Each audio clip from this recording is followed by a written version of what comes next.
Rogue One, a Star Wars story. So this is a movie I've reviewed before. It's been a few years since I reviewed it, back in 2016. For May the 4th this year, I decided to rewatch Rogue One. It's the next movie that the girlfriend had not seen before. So I thought it was time for her to watch Rogue One, which is my favorite of the Disney era Star Wars films. Which at the time I actually liked Force Awakens more than this one, but after what happened with the Disney movies, that trilogy, I like Rogue One the best. And Rogue One's a movie that gets better every time I watch it. So Rogue One is the story set right before Star Wars A New Hope, which is about the stealing of the Death Star plans, the Rebel Alliance's first victory, and really the beginning of the Galactic Civil War.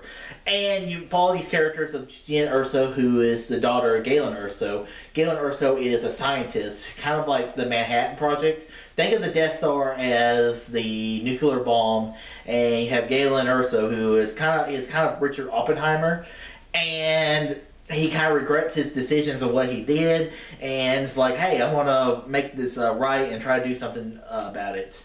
And so the movie is just a journey about them trying to stop the Death Star. But it's not really, this isn't the movie about stopping the Death Star, because we already see that movie. If you want a sequel to Rogue One, it's called Star Wars A New Hope. Came out in 1977. So you've already seen the sequel to this movie, which is great.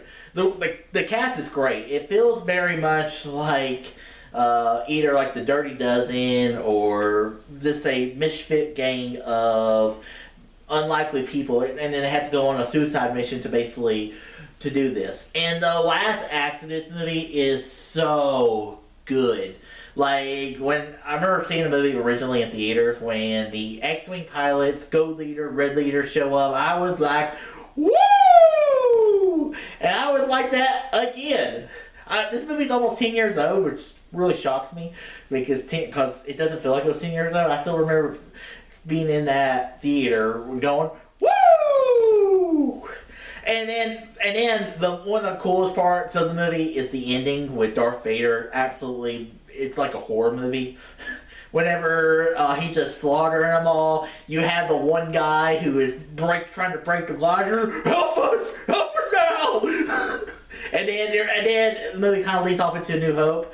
And one character I did really enjoy was Ben Mendelsohn. He's just a guy that plays a lot of really good villains, and he steals the show every time.